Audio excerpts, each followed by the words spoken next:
पहला सवाल, वो कौन सा जानवर है जो सांप की तरह अपनी खाल बदल सकता है? 5, 4, 3, 2, 1. इसका जवाब है मकड़ी।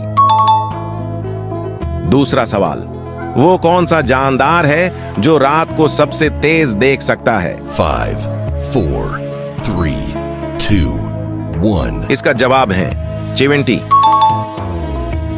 तीसरा सवाल, वो कौन है जो बड़ा पैदा होता है और वक्त के साथ साथ छोटा होकर मर जाता है?